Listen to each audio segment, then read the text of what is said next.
On June 15, 1943, soaring at a formidable altitude of 25,000 feet above the tumultuous English Channel, the renowned German ace pilot Klaus Brenner peered intently through the clear canopy of his Messerschmitt fighter. His gaze fixed upon an approaching American formation, specifically 8 P-47's, aircraft he derisively characterized as ponderous, ungainly, flying milk bottles that the Luftwaffe had effortlessly dispatched from the European skies for many months. A self-assured smirk played on Brenner's lips.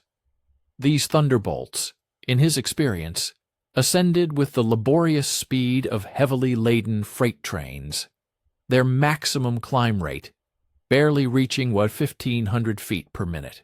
In stark contrast, his agile Me-109 possessed the capability to effortlessly outmaneuver them in any vertical engagement. He fully anticipated this encounter would culminate in yet another facile victory. However, as Brenner initiated his characteristic attack dive, an utterly unforeseen and seemingly impossible event unfolded. The lead P-47, rather than attempting to evade or execute a defensive turn, unexpectedly pitched its nose skyward into an ascent so aggressively steep it completely defied every piece of intelligence the Luftwaffe possessed regarding American fighter capabilities. This colossal aircraft, with its engine roaring at an ear-splitting full throttle, clawed its way upwards at an astonishing nearly 2,000 feet per minute, relentlessly pursuing Brenner into what he considered his own undisputed aerial domain. Confined within the snug cockpit of his Messerschmitt, the seasoned German pilot experienced an unfamiliar tremor of apprehension as this supposedly stupid American propeller, a revolutionary 13-foot marvel of paddle-blade engineering, instantaneously transformed what was once considered the sky's biggest jest into its most formidable and terrifying predator. The grim dispatches emanating from the European theater each morning painted a bleak and unvarnished picture, one that no amount of optimistic rhetoric from the Pentagon could possibly mask. By September 1943, the P-47 Thunderbolt had unfortunately cultivated a reputation so dire that even seasoned American pilots actively sought transfers to any other aircraft with wings. The derisive moniker Jug, coined by Luftwaffe pilots due to its distinctive milk bottle-like silhouette, had not only permeated enemy lines, but now echoed with a bitter, ironic resonance throughout Allied briefing rooms, a testament to the aircraft's perceived shortcomings. We invite you to stay with us and watch the end of this compelling video to uncover more details about this remarkable transformation. We would be immensely grateful for your like and subscription, as your support helps us continue sharing these incredible stories. Please also consider leaving a comment below, letting us know where you are watching from and what your thoughts are on this fascinating topic. At Wright Field, Colonel James Johnson meticulously sifted through the latest combat assessment reports, his coffee gradually cooling as the stark numerical data laid bare an unforgiving narrative.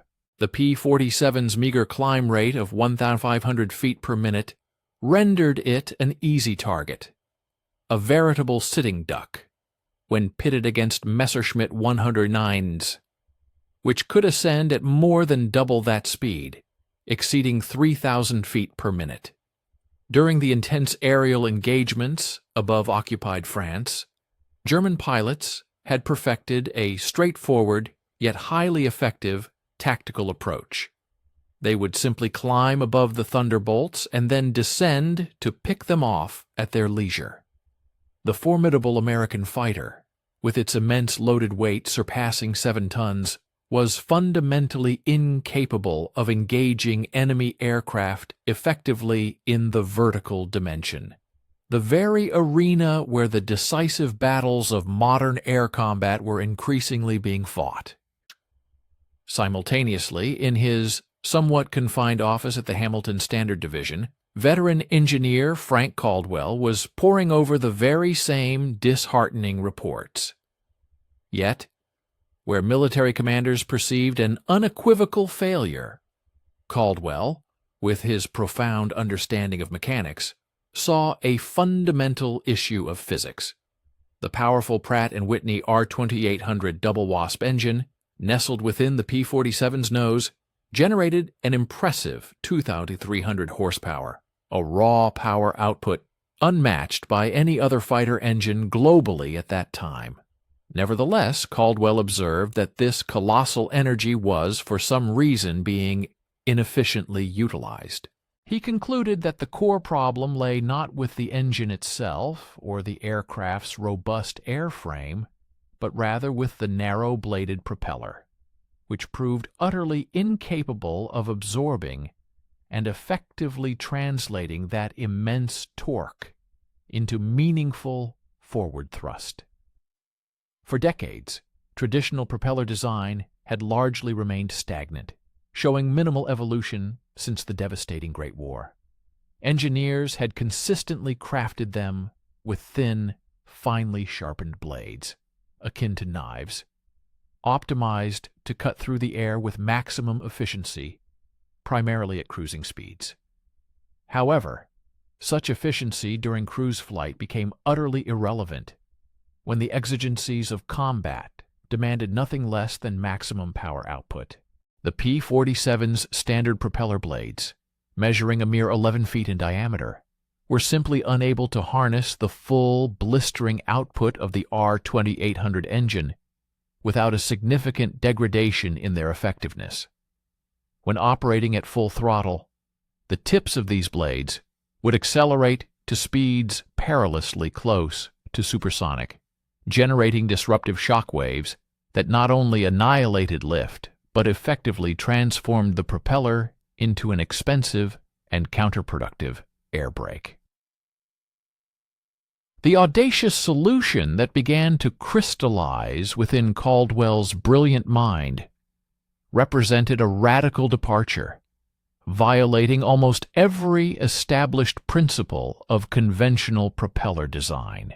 Instead of adhering to the traditional paradigm of thin blades meticulously optimized for cruise efficiency, he envisioned a revolutionary concept: broad, paddle-shaped blades.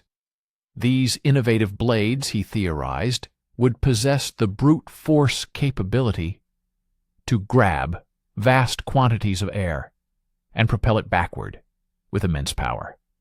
The very essence of his concept bore a striking resemblance to a boat propeller rather than a typical aircraft prop, featuring thick, remarkably wide, and almost ungainly-looking blades that unequivocally prioritized raw, unadulterated thrust over any notion of elegant aerodynamic efficiency. Caldwell's colleagues at Hamilton Standard listened to his bold proposal with a mixture of professional courtesy and underlying skepticism. Tom Richards, the division's esteemed senior aerodynamicist, promptly articulated several glaring issues. The proposed design would inevitably lead to increased weight, generate significantly higher drag during cruise speeds, and introduce manufacturing complexities that would render mass production an almost insurmountable challenge. Furthermore, the military had already committed substantial financial resources, investing millions into existing propeller tooling. The prospect of retooling entire production lines for an entirely unproven design would not only incur an astronomical cost, but also inevitably cause months of critical delays in aircraft deliveries. Despite the widespread apprehension, Caldwell had meticulously performed his calculations, and they told a compelling story. He demonstrated that a 13-foot diameter propeller equipped with his paddle blades possessed the capacity to fully absorb the entire 2,300 horsepower output of the R2800 engine. The substantial increase in thrust generated by this design, he argued, would more than compensate for any additional drag. Crucially, the larger diameter would effectively mitigate tip speeds, thereby eliminating the troublesome shockwave phenomenon that plagued existing propeller designs. Most importantly, Caldwell asserted, this novel propeller would fundamentally transform the P-47's notoriously abysmal climb rate into a performance metric that could not only compete but potentially even surpass that of formidable German fighters. The pervasive skepticism surrounding Caldwell's radical concept was by no means confined solely to Hamilton Standard's internal engineering staff. At Curtiss Electric, Hamilton's principal rival in securing lucrative military propeller contracts, senior engineer Robert Hayes summarily dismissed the paddle blade concept. He characterized it as a desperate, last-ditch attempt to salvage an aircraft he believed was fundamentally unfixable. Curtiss, meanwhile, was actively developing its own solution, a refined iteration of their existing narrow blade design, featuring improved pitch control mechanisms and a slightly enlarged diameter. Their methodology was distinctly conservative, built upon proven technologies, and crucially, could be manufactured seamlessly using existing tooling, thereby avoiding costly and time-consuming retooling efforts. The U.S. Army Air Forces found itself in an unenviable position, caught squarely between these two starkly contrasting engineering philosophies. The conservative approach advocated by Curtiss promised incremental improvements with minimal associated risks and manageable costs. Conversely, Caldwell's radical approach, championed by Hamilton Standard, held the tantalizing promise of revolutionary performance gains, yet it simultaneously presented enormous technical and financial uncertainties. Colonel Johnson, burdened with the critical responsibility of thoroughly evaluating both proposals, faced a monumental decision, one that would undoubtedly profoundly impact the lives and combat effectiveness of thousands of American pilots preparing to engage in the brutal aerial warfare over Europe. Meanwhile, across the vast expanse of the Atlantic, Luftwaffe intelligence officers were diligently tracking American aircraft development with their characteristic German thoroughness and meticulous attention to detail. 2. Major Wilhelm, who was strategically stationed at a prominent Luftwaffe Technical Evaluation Center in occupied France, had personally conducted exhaustive examinations of several captured P-47's. His subsequent reports dispatched to Berlin were unequivocally dismissive in tone. He concluded that the American fighter was essentially a brute force design, one that heavily relied on its formidable armor plating and immensely powerful engines to compensate for its inherent aerodynamic deficiencies. Wilhelm confidently asserted that German pilots could, indefinitely, continue to exploit the P-47's sluggish climb rate and its perceived poor maneuverability to their distinct tactical advantage. The unwavering conviction held by Wilhelm permeated the entirety of the Luftwaffe's hierarchical command. While it was undeniable that American industrial capabilities allowed for the rapid and prodigious production of aircraft, there was a prevailing perception that they simply could not rival the intricate engineering prowess demonstrated by German designers. In their view, the P-47 Thunderbolt epitomized the perceived shortcomings inherent in American aeronautical conception.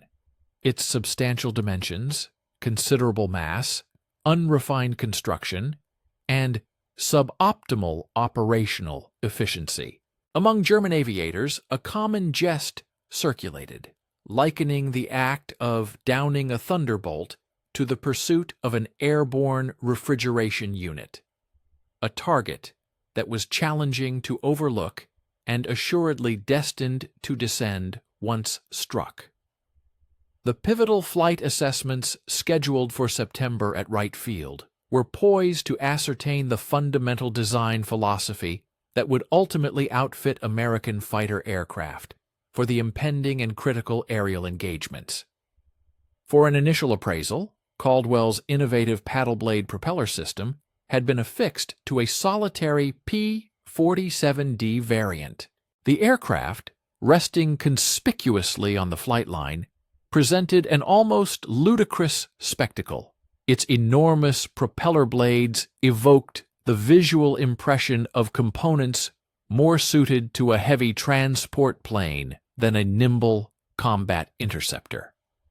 Captain Robert Anderson, the designated test pilot, ascended into the cockpit, having received explicit instructions to subject the machine to its absolute performance thresholds and meticulously document any observed alterations in its operational characteristics. As Anderson meticulously guided the aircraft towards the runway for takeoff, neither he nor the cadre of engineers observing from the control tower could fathom the profound shift they were on the cusp of witnessing, the metamorphosis of what was widely considered aerial warfare's most underwhelming contender into its most formidable and dreaded aerial hunter.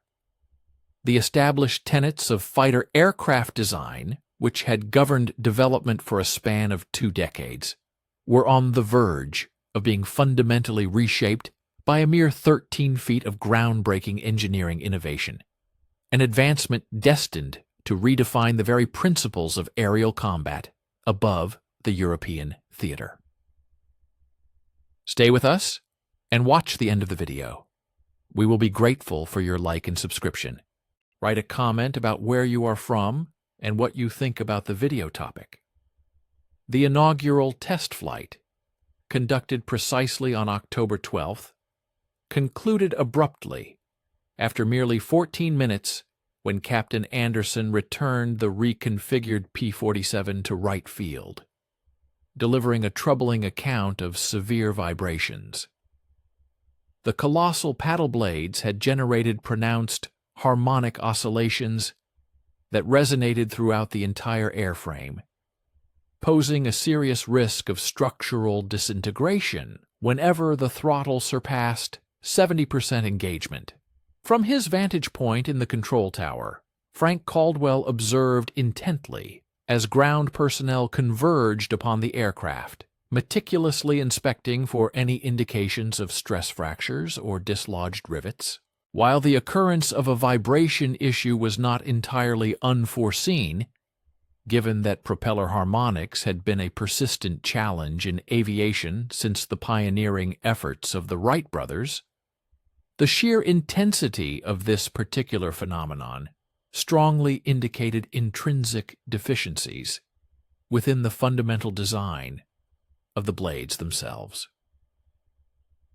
Over the ensuing 3 weeks, Caldwell's dedicated engineering team devoted their efforts to a comprehensive overhaul of the blade root attachment mechanism and a precise recalibration of the propeller hub's equilibrium. The initial blades had been fabricated employing conventional manufacturing processes, techniques entirely suitable for slender blade configurations, yet demonstrably insufficient to withstand the immense dynamic forces unleashed by the paddle blade geometry. Each individual blade possessed a mass nearly double that of its conventional counterparts, thereby generating extraordinary rotational stresses that the existing standard hub assembly was simply incapable of accommodating. the ultimate resolution necessitated the production of custom-forged blade shanks and the complete conceptualization and construction of a new hub assembly, a modification that consequently augmented the aircraft's forward weight by an additional 200 pounds. The subsequent flight assessment, conducted on November 5th, yielded outcomes that were distinct yet equally disheartening. While the persistent vibration issue had been successfully mitigated, the newly installed propeller's operational efficiency regrettably fell considerably below Caldwell's initial projections. Far from achieving the anticipated ascent rate enhancement to 2,900 feet per minute, Captain Anderson's report indicated a meager 1,600 feet per minute, a modest gain of only 100 feet per minute, when benchmarked against the standard propeller. The augmentation in maximum speed proved similarly unsatisfactory, with the aircraft attaining a mere 410 mph, representing only a 10 mph improvement over its original 400 mph baseline performance. Robert Hayes, representing Curtiss Electric, received the rather disheartening flight test data with an air of scarcely veiled gratification. His own engineering team's meticulously refined narrow-blade propeller design had concluded its preliminary evaluations just the preceding week, yielding significantly more encouraging performance figures. The Curtiss propeller demonstrated an impressive climb rate of 1,750 feet per minute and successfully preserved the aircraft's established maximum speed, all without incurring the substantial weight penalty or the intricate manufacturing challenges associated with Caldwell's paddle blade configuration. Subsequently, Hayes transmitted his findings to Colonel Johnson, accompanied by a memorandum subtly implying that Hamilton Standard's unconventional and radical methodology had, regrettably, proven to be an expensive and ultimately fruitless endeavor. However, Caldwell harbored a strong suspicion that the root of the performance discrepancy resided not in the fundamental paddle blade concept itself, but rather in the intricate calibration of the propeller's pitch settings and the meticulous optimization of its blade angles. The preliminary design had been predicated upon purely theoretical computations, which inherently presupposed an environment of ideal operational conditions. In contrast, practical, real-world flight trials unequivocally demonstrated that the most effective blade angle for achieving superior climb performance diverged considerably from the angle necessary to attain maximum velocity during level flight. While the P-47's sophisticated constant-speed propeller system possessed the capability for automatic pitch adjustment throughout its operational envelope, the scope of this adjustment had been specifically engineered and calibrated to suit the characteristics of conventional narrow-blade designs. Toiling relentlessly, often for 18-hour shifts within Hamilton Standard's engineering laboratory, Caldwell's dedicated team successfully engineered an entirely novel constant-speed mechanism, boasting an impressive pitch adjustment range double that of any currently existing systems. This significant modification necessitated comprehensive alterations to both the propeller governor and the intricate hydraulic control systems.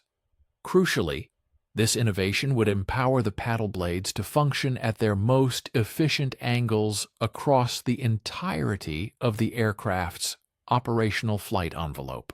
The re-engineered system possessed the advanced capability to transition seamlessly from a coarse pitch configuration, optimized for high-speed cruising, to an exceptionally fine pitch setting, engineered to generate maximum static thrust during the critical phases of takeoff and ascent. The intricate engineering hurdles extended far beyond the sole concern of pitch regulation. The expanded surface area inherent to the paddle blades inadvertently generated significant cooling challenges for the aircraft's engine.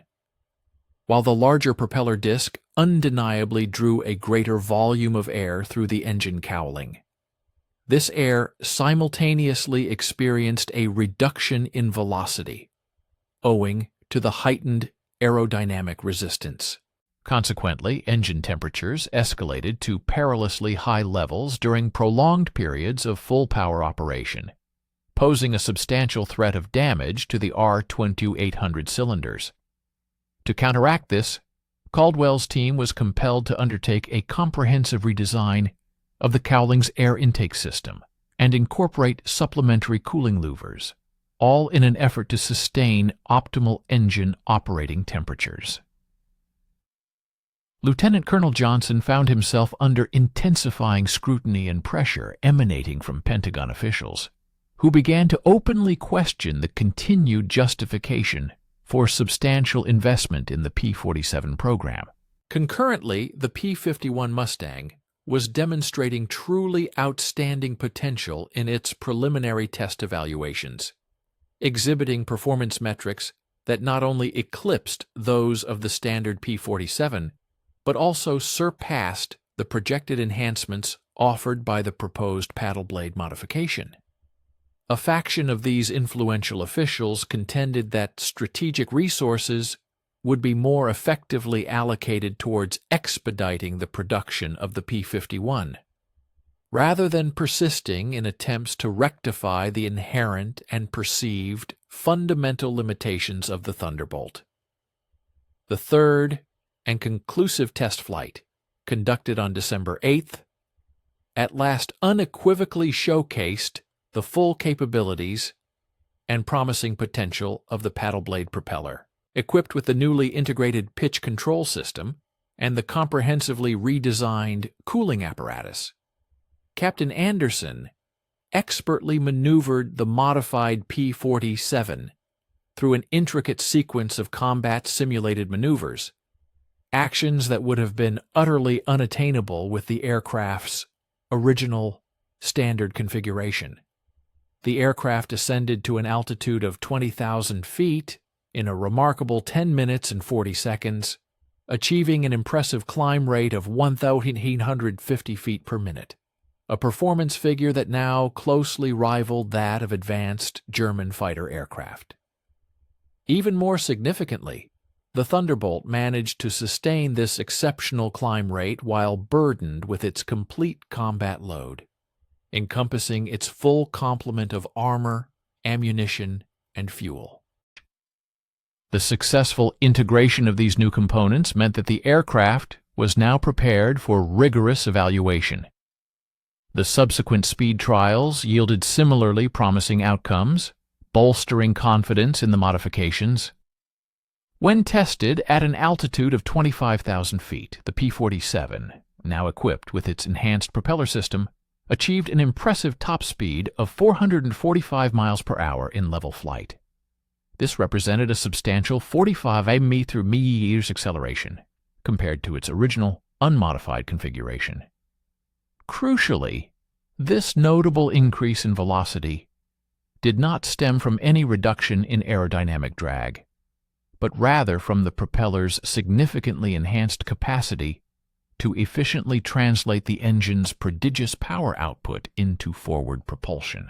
In the rarefied atmosphere of high altitudes, where air density is considerably diminished, the broad, paddle-like blades demonstrated a profoundly superior grip on the thin air, conferring a decisive and unmistakable advantage over the more conventional, narrower propeller designs that had previously been standard. However, the most profound and perhaps life-saving revelation emerged during the critical dive recovery tests. The P-47, a formidable aircraft in many respects, had long been plagued by a notorious and dangerous characteristic: a marked reluctance to safely pull out of high-speed dives. Its standard, slender-bladed propeller simply lacked the necessary thrust to counteract the aircraft's immense momentum and considerable weight. often pushing it perilously close to structural limits or even beyond. It was during these trials that Anderson, a key figure in the development, made a pivotal discovery. He ascertained that the innovative paddle blade propeller possessed the remarkable capability to generate sufficient reverse thrust when set to its fine pitch.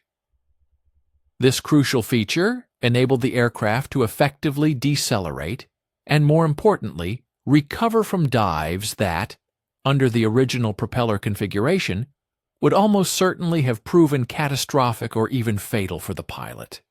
This newfound control offered a critical margin of safety previously unattainable. Initial German intelligence reports, compiled in late December, characterized the modified P-47 as an intriguing but ultimately inconsequential advancement. Analysts within the Luftwaffe observed that American engineers were indeed experimenting with larger propellers on their frontline fighters. However, they largely dismissed these alterations as desperate, last-ditch efforts to salvage and improve what they perceived as an inherently obsolete design. Major Wilhelm, a prominent figure in German air intelligence, concluded in his assessment that even with these propeller enhancements, the P-47 remained fundamentally inferior to contemporary German fighter aircraft in virtually every performance category, save for its straight-line speed and its ability to execute high-speed dives. This initial underestimation would prove to be a costly miscalculation in the unfolding aerial conflict. We invite you to stay with us and watch the end of this insightful video.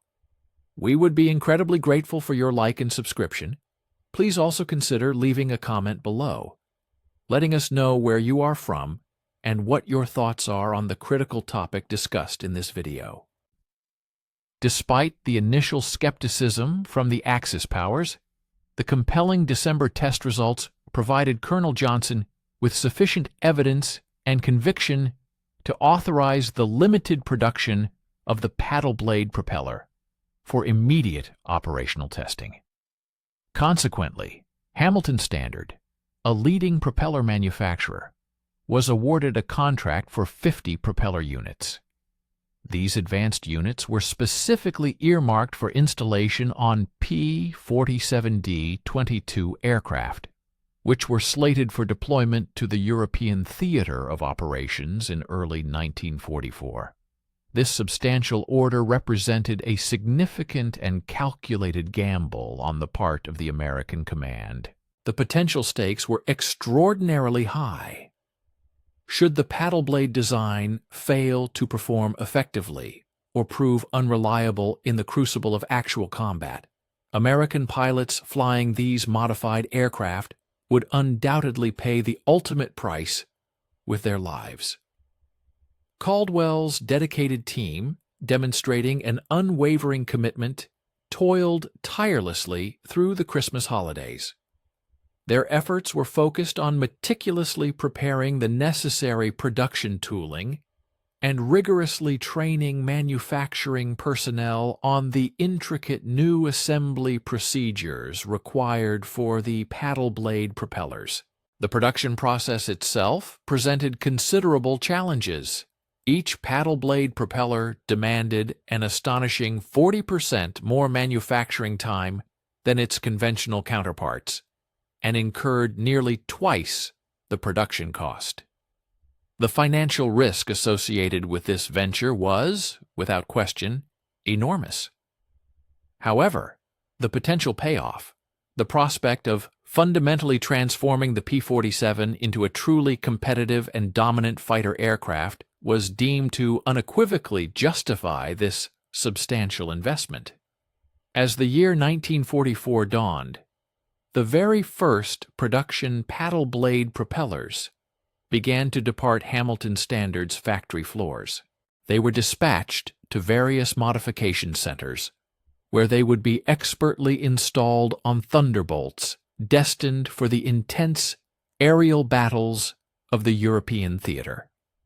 At that juncture, neither the diligent American engineers, who had meticulously crafted these revolutionary components, nor the seasoned German pilots, who would soon confront them in combat, could possibly fathom the profound extent to which these 13 feet of ground-breaking engineering would irrevocably alter the delicate balance of power in the embattled skies over occupied Europe. The inaugural paddle-blade-equipped P-47s made their arrival at RAF Boxted on March 15, 1944, immediately igniting a fervent controversy among the battle-hardened pilots of the 356th Fighter Group. Captain Mike Gladish, a Polish exile with an impressive tally of 12 confirmed aerial kills, scrutinized the conspicuously massive propeller blades with an air of undisguised skepticism. To his experienced eye, the blades appeared crude and disproportionately oversized when juxtaposed against the elegant, narrow props he was accustomed to flying and had come to trust implicitly. Several pilots, reflecting this initial apprehension, quickly dubbed the modified aircraft barn door specials and promptly submitted requests for permission to continue operating their standard Thunderbolts until the efficacy of the new design had been definitively proven in the unforgiving arena of combat. Group Commander Colonel Harold Ralph found himself navigating an exceptionally delicate and precarious situation. His seasoned pilots had, through months of brutal and relentless air combat, honed their skills and acquired an intimate, life-saving knowledge of their aircraft's precise capabilities and inherent limitations. To compel them to fly unfamiliar equipment, particularly under such high-stakes conditions, carried the very real and terrifying potential of proving fatal. Yet, the operational orders emanating directly from 8th Air Force Headquarters were unequivocally explicit. The modified P-47s were to be rigorously evaluated under actual combat conditions, and this assessment was to be completed with the utmost expediency. The ultimate success or conclusive failure of Caldwell's innovative paddle blade design would not be determined within the controlled confines of test flights, but rather in the perilous life-or-death encounters with veteran Luftwaffe pilots, high above the contested skies of occupied Europe. The maiden combat mission for these newly modified Thunderbolts unfolded on March 22nd as part of a critical bomber escort mission targeting Berlin. Captain Gladick assumed the lead of a flight comprising 4 paddle-blade P-47s, positioned as high cover for a formidable formation of B-17 flying fortresses as they approached the heavily defended German capital.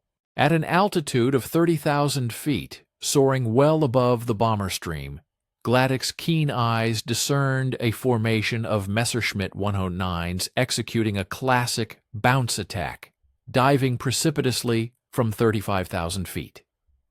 Under typical circumstances, the P-47s would have been compelled to execute a defensive dive away from the aggressing German fighters, relying on their superior speed in a descent to evade the Messerschmitt's well-known advantage in climb performance.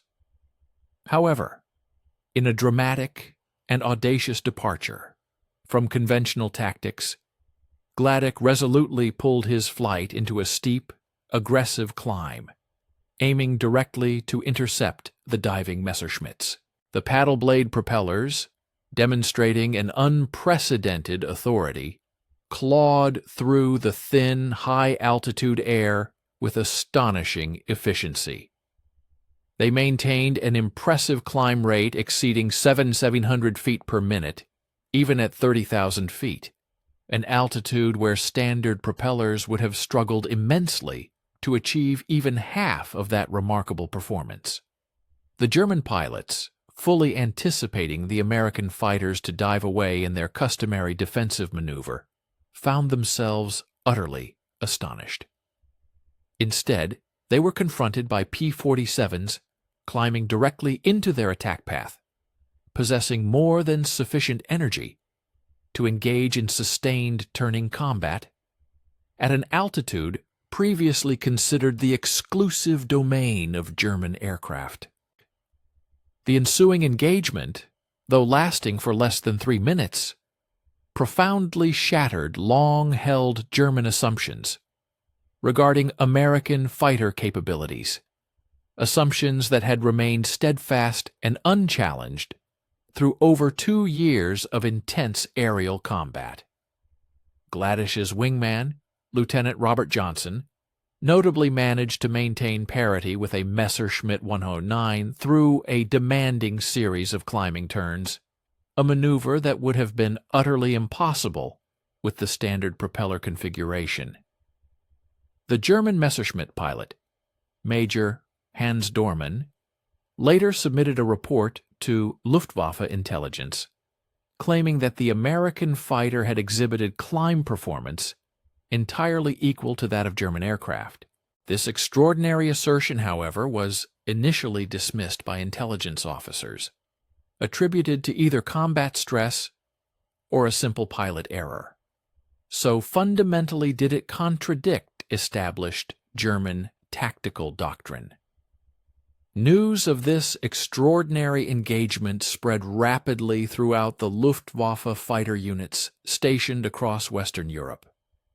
German pilots had meticulously developed and refined their combat tactics based on the absolute certainty that they could consistently outclimb any American fighter, thereby enabling them to dictate the terms of engagement from a position of undeniable altitude superiority.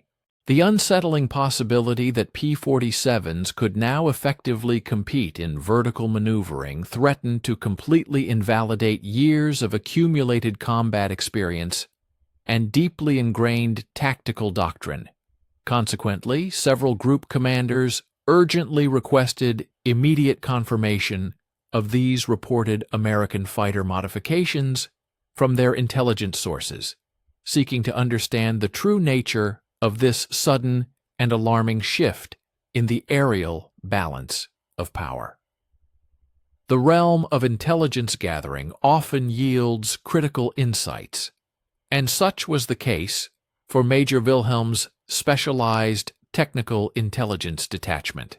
On April 2nd, a pivotal moment occurred when his unit managed to secure their inaugural P-47 Thunderbolt, outfitted with the distinctive paddle blade propeller. This acquisition transpired after Lieutenant Charles Morrison, during a perilous ground attack sortie, sustained severe damage to his aircraft from anti-aircraft fire, necessitating an emergency crash landing in the vicinity of Calais. Before his capture, Lieutenant Morrison commendably succeeded in rendering much of his sensitive onboard apparatus inoperable, thereby safeguarding classified information. However, the crucial propeller assembly remained remarkably intact, presenting an invaluable opportunity for meticulous German scrutiny. Major Wilhelm's preliminary assessment characterized these paddle blades as unsuitably large, expressing a strong conviction that this alteration would likely introduce more operational complications than it purported to resolve. Yet, the subsequent, more exhaustive technical examination unequivocally unveiled the profound ingenuity inherent in Caldwell's innovative engineering. German aeronautical specialists were astonished to ascertain that these advanced paddle blades were crafted using sophisticated metallurgical processes and precise manufacturing methodologies that far surpassed the capabilities and standards then present in current Luftwaffe production. Furthermore, the constant speed propeller mechanism showcased groundbreaking advancements in hydraulic control systems, a domain where German designers had not yet achieved comparable progress. Perhaps The most disconcerting revelation was the recognition that American engineers had effectively overcome long-standing challenges related to propeller efficiency, issues that their German counterparts had previously deemed insurmountable given the prevailing technological constraints. As the calendar turned to April and then into early May, the stream of combat reports emanating from Western Europe began to sketch an increasingly bleak and foreboding scenario for the Luftwaffe's operational capabilities. American P-47 Thunderbolts, now equipped with their advanced propellers, were not merely holding their own, but actively engaging German fighter aircraft in demanding climbing maneuvers and frequently securing decisive victories. A particularly stark illustration of this shift was provided by the 356th Fighter Group, which, in April alone, reported the destruction of 21 German aircraft. A significant proportion of these triumphs originated from aerial encounters, where conventional P-47's, lacking the enhanced climb performance, would have undoubtedly found survival impossible. Consequently, the attrition rate among German pilots began to escalate sharply, directly correlated with the rapid erosion of their long-held altitude superiority, a fundamental tenet and the very foundation of Luftwaffe fighter doctrine. The ramifications of this shift transcended mere individual aerial duels. German fighter control centers had meticulously orchestrated their interceptor deployments to exploit the P-47's previous limitations, positioning their aircraft to initiate devastating top-down assaults on American bomber formations. Confident that the accompanying Thunderbolts would be too sluggish in their ascent to effectively thwart these bounce attacks. However, the revolutionary paddle blade propellers empowered American fighters to effortlessly maintain their designated positions at the bomber's operational altitude, enabling them to react with instantaneous force to German incursions from any vector. Consequently, Luftwaffe missions designed for bomber interception, which had historically relied on the critical advantage of superior altitude, now encountered immediate and formidable resistance from American escorts performing at their peak combat efficacy. By the middle of May, a substantial transformation had swept through the American air forces in the European theater, with almost every operational frontline P-47 having been retrofitted with the game-changing paddle blade propellers. This extensive modification initiative had successfully navigated and surmounted its initial manufacturing hurdles, achieving an impressive production cadence of approximately 200 units each month. The Hamilton Standard Manufacturing Facility in Connecticut, a key industrial powerhouse, was operating ceaselessly around the clock to satisfy the urgent and escalating military requirements. With Caldwell's dedicated engineering team collaborating intimately with production staff, tirelessly refining the manufacturing processes, and diligently eradicating any emerging quality control issues. The quantitative data unequivocally demonstrated the profound influence of the paddle blade by the close of the month. Indeed, P-47 units that had received these innovative propellers documented a remarkable 40% surge in their air-to-air victory ratios when juxtaposed with the performance metrics of the very same units utilizing conventional propellers. Even more critically, the P-47's overall loss rates had seen a significant reduction of 30%, a direct consequence of pilots now possessing the crucial capability to ascend rapidly out of perilous engagements, rather than being solely dependent on the often risky tactic of diving speed for evasion. The formidable Thunderbolt once a relatively easier target for the Luftwaffe, had unequivocally ceased to be their preferred quarry. Stay with us and watch the end of the video. We will be grateful for your like and subscription. Write a comment about where you are from and what you think about the video topic. In the concluding days of May, Colonel Johnson was granted official sanction to broaden the scope of the paddle blade modification initiative, extending it to encompass all existing P-47 variants currently in active production. The undeniable and substantial successes observed in the European theater had served to thoroughly persuade high-ranking Pentagon officials that Caldwell's seemingly audacious, stupid propeller trick actually constituted one of the most pivotal and impactful technological advancements of the entire conflict. Consequently, directives were swiftly issued not only for the retrofitting of operational P-47's stationed in the Pacific Theater, but also to ensure that all newly manufactured aircraft would be equipped with the advanced paddle blade propellers directly from the factory floor. Meanwhile, German intelligence officers found themselves in an unenviable position, grappling to adequately account for the abrupt and dramatic enhancement in American fighter capabilities to Luftwaffe commanders, who had for a considerable period grown accustomed to exercising a distinct tactical supremacy over Allied fighter forces.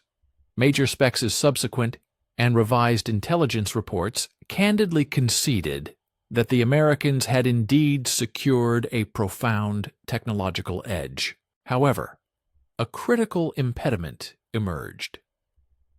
German aircraft designers were severely constrained by an acute shortage of both requisite manufacturing capacity and essential raw materials, rendering them incapable of developing and implementing comparable propeller improvements to match the Allied breakthrough.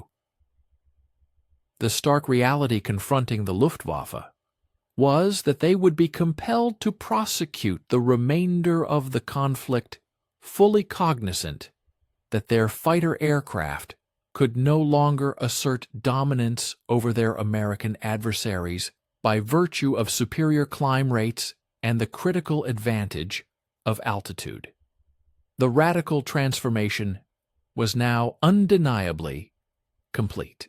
Frank Caldwell's ingenious paddle blade propeller had fundamentally reshaped the operational profile of the P-47 Thunderbolt, transitioning it from what had once been a relatively vulnerable and often preferred target for the Luftwaffe into their most formidable and perilous aerial opponent.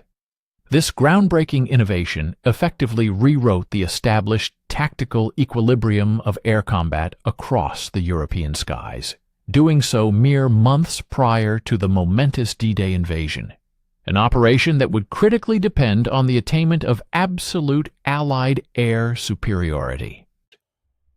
The dawn of D-Day presented the definitive crucible for Frank Caldwell's revolutionary engineering achievement, as a formidable contingent of almost 400 P-47 Thunderbolts, all outfitted with the advanced paddle blade propellers, thundered across the English Channel with the first light of June 6, 1944. This colossal aerial armada, meticulously assembled and tasked with the monumental objective of securing Allied air superiority over the crucial Normandy beaches, incorporated a greater number of these specially modified Thunderbolts than had ever been deployed in any preceding operation. Their unmistakably broad and powerful propeller blades glinted under the nascent rays of what was destined to become the longest and most consequential day in the annals of aviation history. At precisely 0630 hours, Colonel Francis Gabreski spearheaded the 56th Fighter Group's strategic sweep above Omaha Beach. his formation of 16 P-47's ascended to an impressive altitude of 25,000 feet with an effortless authority and rapid rate of climb that would have been utterly unattainable and considered impossible just half a year prior. Far beneath them, the largest and most ambitious seaborne invasion ever conceived by humankind was dynamically unfolding.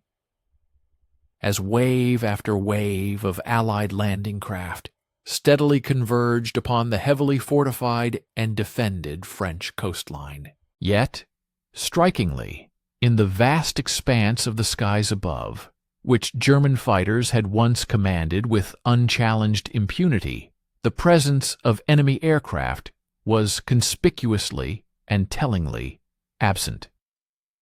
The Luftwaffe's operational response to the monumental invasion unequivocally exposed the profound and devastating repercussions that the paddle blade revolution had inflicted upon established German tactical doctrine.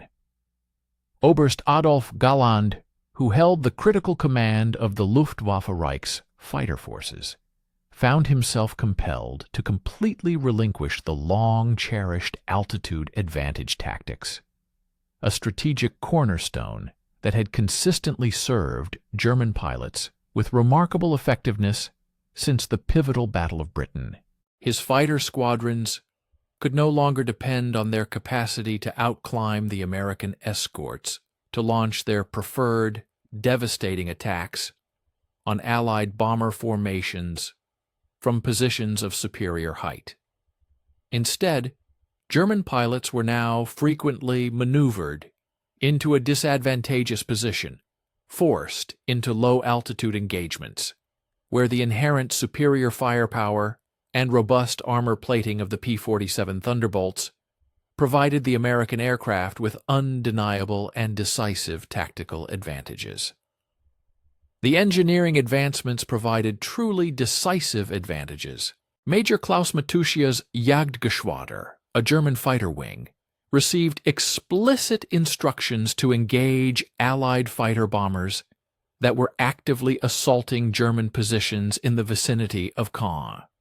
However, the overarching tactical landscape had undergone a profound transformation since the initial appearance of the paddle blade propeller modifications across the European theater.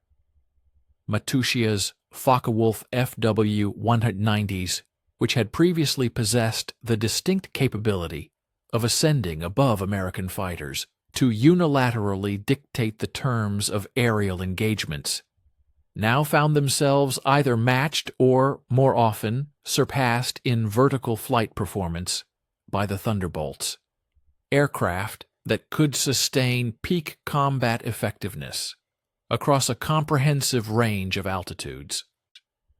The morning of D-Day witnessed the initial significant aerial confrontation unfold directly over the invasion beaches, when a formation of 24 Messerschmitt Bf-109s launched an attempt to target Allied naval assets providing critical support to the ongoing landings.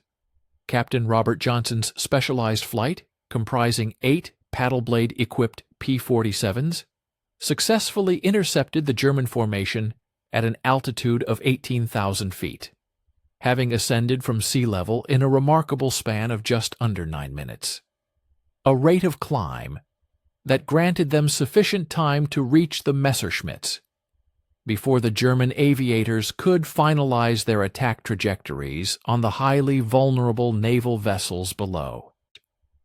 This particular engagement vividly illustrated the complete and utter manner in which the innovative paddle blade propeller had irrevocably reshaped the dynamics of air combat. German pilots, who had meticulously honed their fighting techniques by consistently climbing above their adversaries, now discovered themselves utterly incapable of evading American fighters that could not only perfectly match their rate of ascent, but also surpass their speed in level flight. Lieutenant Hans Wick, who was undertaking his 43rd combat mission, famously reported that the American Thunderbolts ascended with the velocity of rockets and maintained their pursuit through a series of complex maneuvers that would have effortlessly dislodged P-47's equipped with conventional, standard propellers. We invite you to stay with us and watch the end of the video. We will be grateful for your like and subscription. Please leave a comment below about where you are from and what you think about the video topic. By the midpoint of the day, Luftwaffe air traffic controllers were already relaying intelligence reports indicating a heightened level of American fighter activity at altitudes previously considered secure sanctuaries for German aircraft.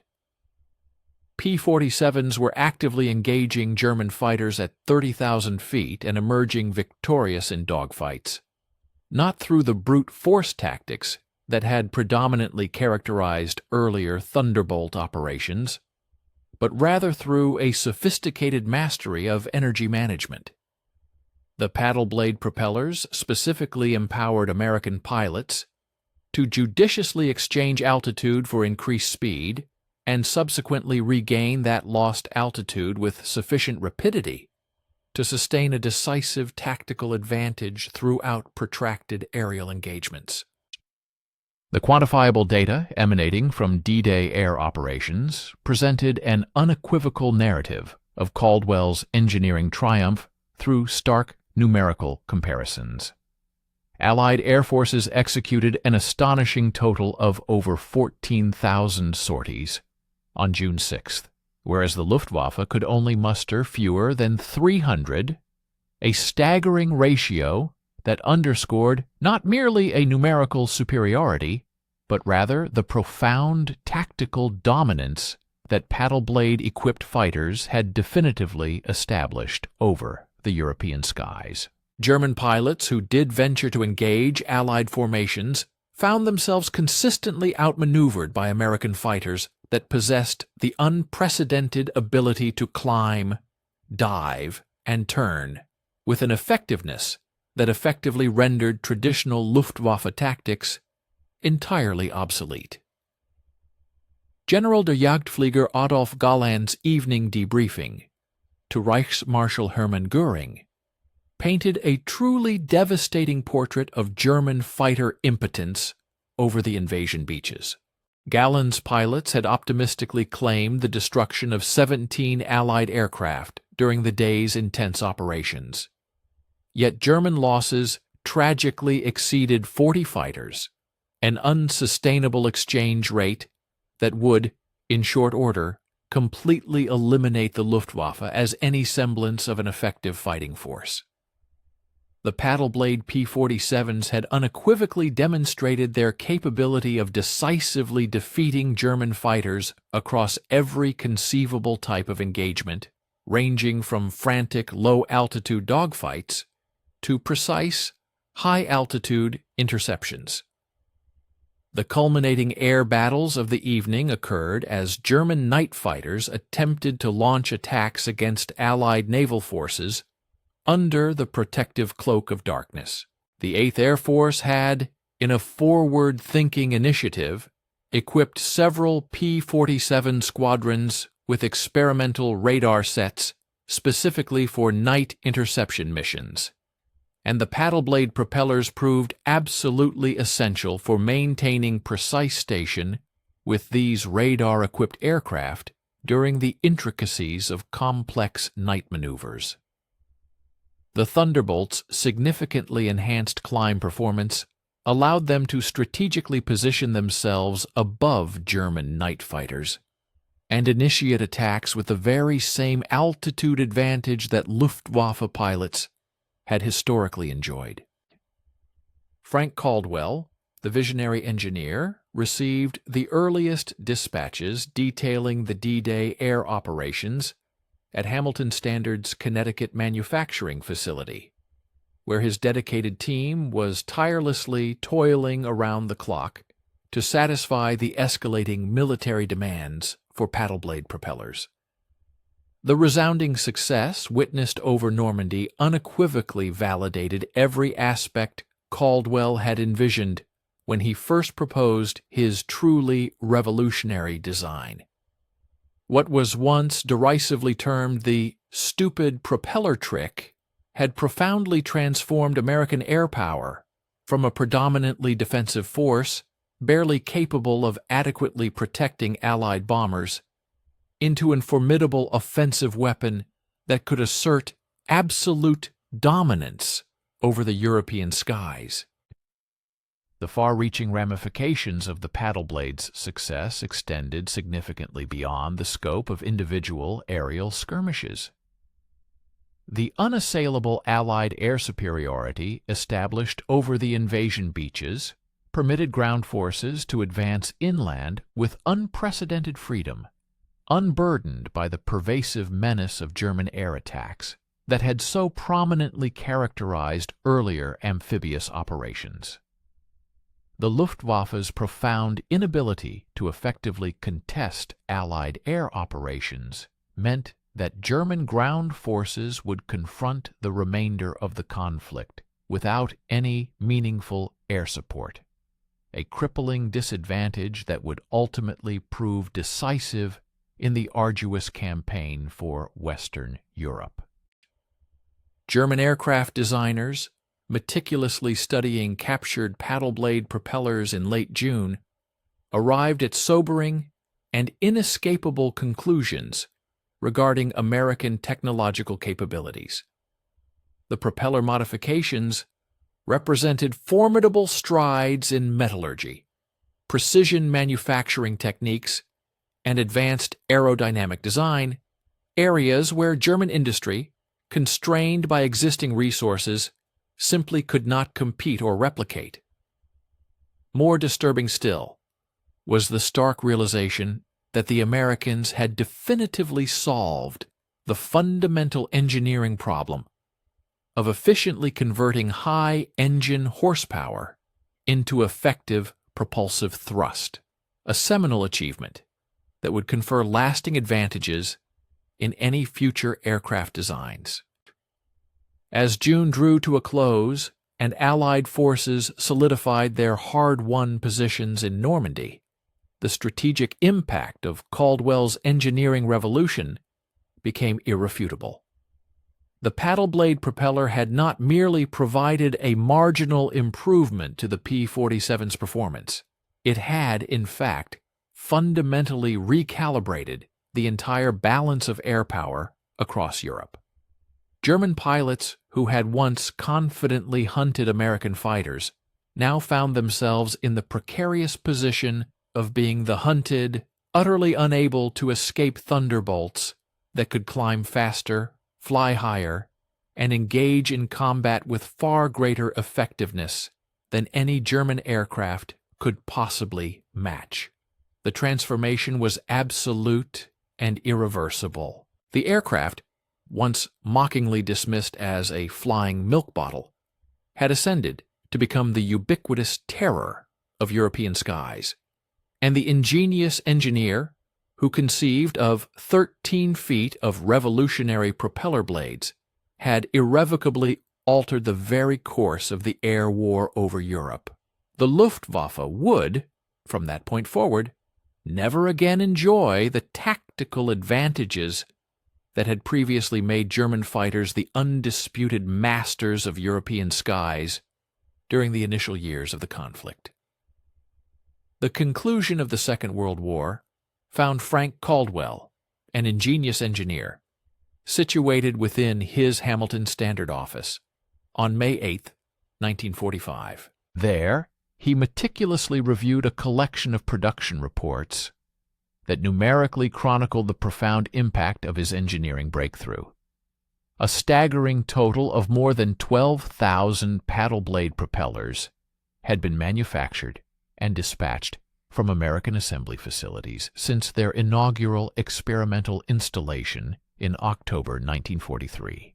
Each individual propeller represented a remarkable feat of precision manufacturing, a process that necessitated the complete retooling of numerous factories and the comprehensive retraining of thousands of skilled laborers to construct a device That, according to prevailing conventional wisdom, was deemed unfeasible.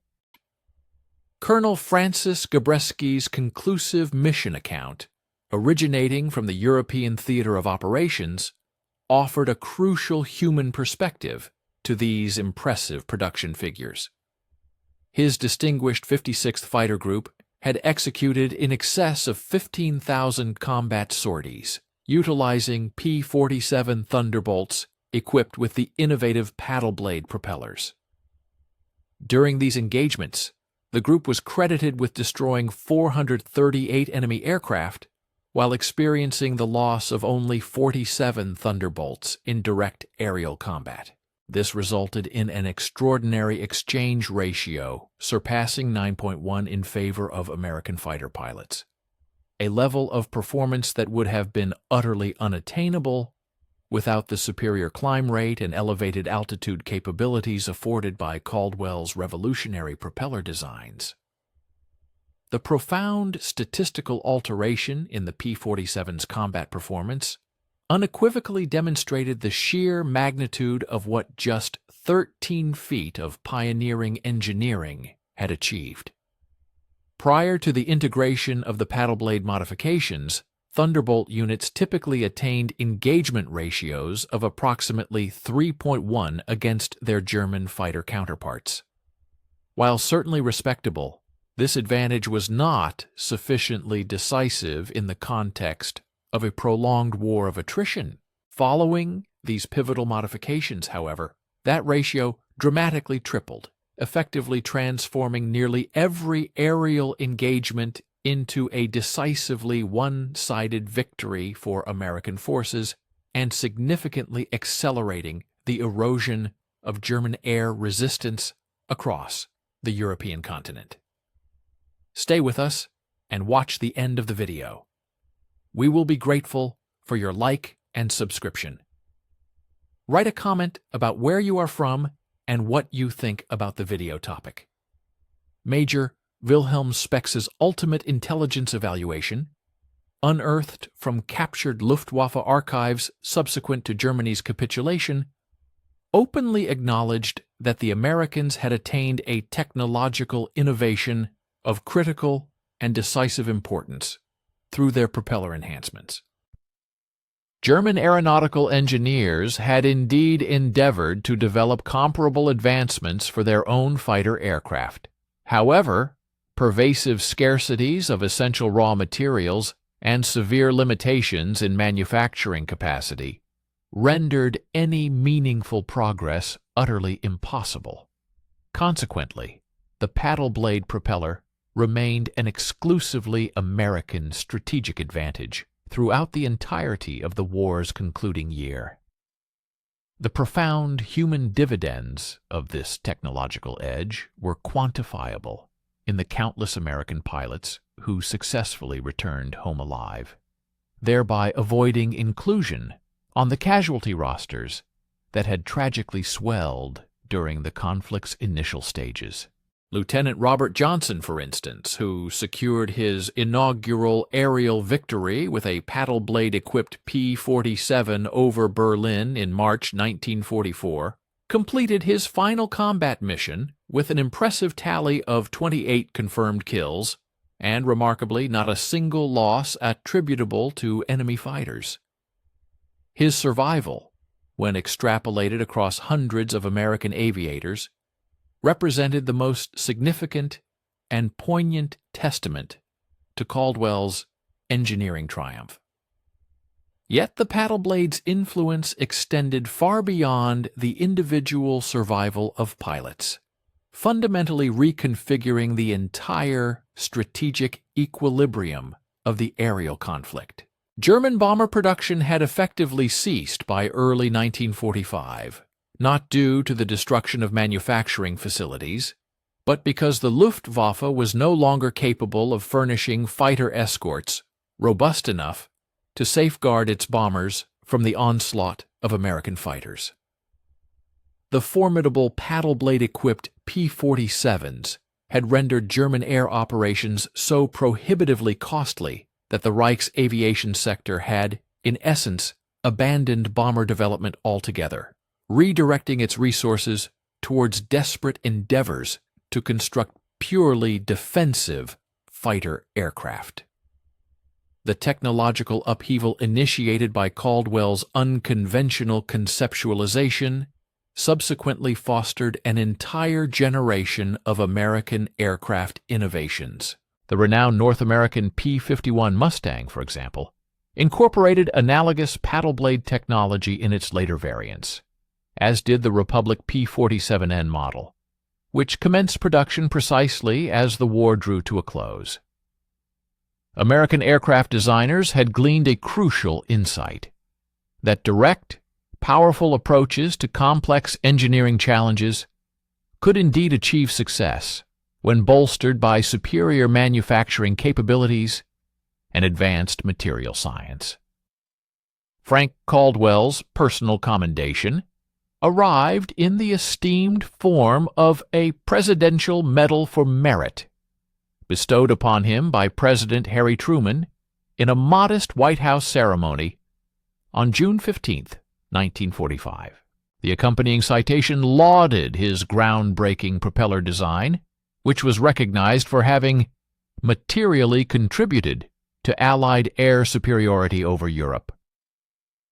Nevertheless, Caldwell himself understood that the true and ultimate victory belonged to the myriad American pilots who had bravely flown his propellers into the crucible of combat and safely returned to their homes.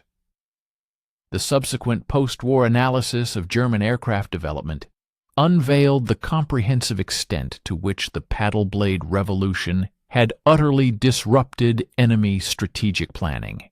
Captured documents unequivocally demonstrated that German designers had abandoned several promising fighter projects in late 1944 because they were simply unable to match the superior climb performance that American fighters were consistently exhibiting in active combat.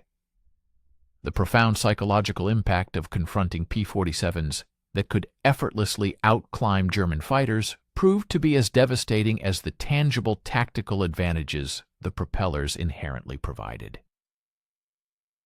The manufacturing legacy born from the paddle blade program resonated far beyond the confines of military aviation. American factories had pioneered sophisticated precision casting and machining techniques specifically for propeller production, methodologies that subsequently found widespread applications across various post-war industries. The metallurgical advancements necessitated for the paddle blade's stringent strength and weight specifications significantly contributed to improvements in automotive engines, diverse industrial machinery, and eventually the burgeoning field of commercial aviation. Caldwell's wartime innovation had, in essence, accelerated the trajectory of American manufacturing capability by several years. The profound strategic lessons gleaned from the paddle blade's resounding success were certainly not overlooked by military planners as they prepared for potential future global conflicts. The program had unequivocally demonstrated that technological supremacy could be attained not solely through entirely revolutionary new designs, but also through innovative and ingenious applications of existing technological frameworks. American aircraft engines had always possessed immense power. The paddle blade propellers had simply uncovered a method to harness and utilize that inherent power far more effectively than anyone had previously imagined possible. By the close of that summer, the very production lines that had diligently manufactured paddle blade propellers were undergoing extensive retooling for civilian aircraft applications. The identical broad blade technology that had endowed P-47s with their formidable climb rate was now being skillfully adapted for use in transport aircraft and commercial airliners. Caldwell's pivotal wartime innovation was thus embarking on its transformative journey into an era of peacetime prosperity, holding the promise of revolutionizing civilian aviation with the same comprehensive impact it had exerted over the military skies. Ultimately, the decisive metric of the paddle blade's transformative success in the theater of war, which had seen these innovations come to dominate military skies, emanated from an entirely unexpected quarter. The frank and often grim interviews conducted with captured German pilots in the immediate aftermath of the conflict. Time and again, battle-hardened veterans of the Luftwaffe, recounting their experiences, consistently identified the sudden proliferation of these upgraded American fighter aircraft as the critical juncture, the precise moment when the long-held German air superiority became irretrievably untenable. Major Klaus Matuschia, a highly decorated aviator who had remarkably survived over 200 perilous combat missions against the Allied forces, articulated this profound shift with chilling precision, famously describing the paddle blade-equipped P-47's as the aircraft that ended our war in the air, a stark testament to their overwhelming effectiveness. Frank Caldwell, the brilliant engineer behind this pivotal innovation, concluded his final wartime engineering report with a characteristic display of professional modesty, simply stating that the paddle blade propeller had exceeded design expectations in operational service. Yet concealed beneath this understated assessment lay the profound reality of an engineering revolution, a breakthrough that had fundamentally reconfigured American air power, elevating it from a position of defensive necessity to one of overwhelming, undeniable dominance. What many of his contemporaries had once derisively dismissed as a stupid propeller trick, an impractical and perhaps even foolish notion, had unequivocally demonstrated that occasionally the most unconventional and daring of ideas are precisely those that yield the most decisive and far-reaching results, reshaping the very landscape of warfare. Stay with us and watch the end of the video. We will be grateful for your like and subscription. Please write a comment about where you are from and what you think about the video topic. Even as the global conflict drew to a close, Caldwell's groundbreaking revolution in propeller design was far from over. Its principles and profound influence would continue to shape the trajectory of aviation for many decades into the future. The core tenets he had so boldly established that raw efficiency could sometimes be less critical than sheer operational effectiveness in a combat scenario, that long-established conventional wisdom warranted perpetual scrutiny and vigorous challenge, and that truly radical solutions often triumphed where mere incremental improvements invariably fell short. These would become the guiding philosophies for American aerospace development, steering its course through the dawn of the jet age and well beyond. Indeed, a mere 13 feet of paddle-shaped steel, meticulously engineered, had achieved far more than simply enhancing the performance characteristics of a single fighter aircraft. It had powerfully demonstrated the enduring and transformative power of engineering courage, especially when confronted with challenges that initially appeared insurmountable.